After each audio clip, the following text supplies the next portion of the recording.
Kain tayo! Hi guys! Welcome back to another episode ng Eat With Me from A to Z. And for today's video, we are at letter H. And one of the recommendation ay Hawker Chan daw, so here we go. If you're new here, it's a series wherein I will be eating from restaurants that start from the letter A hanggang letter Z. And yung ordering ko lamang doon sa kainan na mabibili natin is something that I've never tried before doon sa kanilang menu. Tingnan ko ng Korea last time, right? And sabi ko na if you have any recommendations sa Korea na pwede natin kain ng restaurant, letter H, pwede kayo mag-recommend. Kaso lang, yung mga nire-recommend nila is Hongdae street food daw, which is hindi siya restaurant, so hindi ko na rin siya pinili. So I decided na bumili na lang ulit sa Pilipinas. Anyway, so let's go. Ito yung aking mga food. I will just list it down. Chicken. We also have yung pork. Chicharap. Ito siya. Yung chicken, let's go. Okay. Rice na merong sauce sa taas.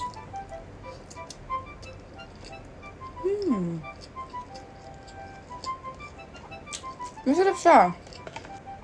Okay, pinovide.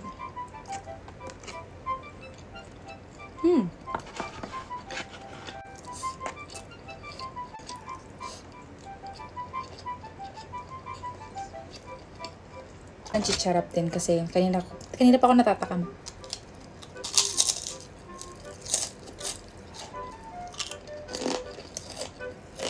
Ito yung kanilang beef na may noodles. Para siyang pansit.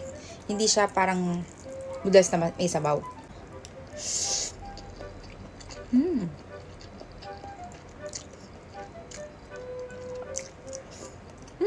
Masarap. Natin yung beef.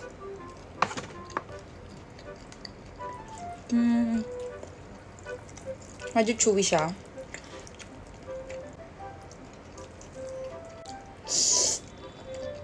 Next video natin dito ay letter I. Mag-suggest na kayo ng restaurant na nag-start sa letter I. Fried pork.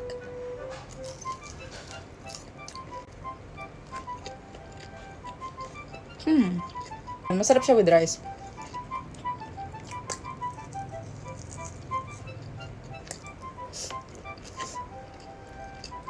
Pinaka na-bet ko dito is yung chicken and rice. And then itong beef. Kahit wala yung beef dito, okay lang. Sa noodles lang masaya na ako. Chicharap and then noodles. Kain.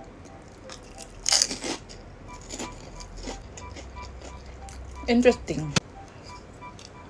By the way guys, sa mga naghahanap ng sili,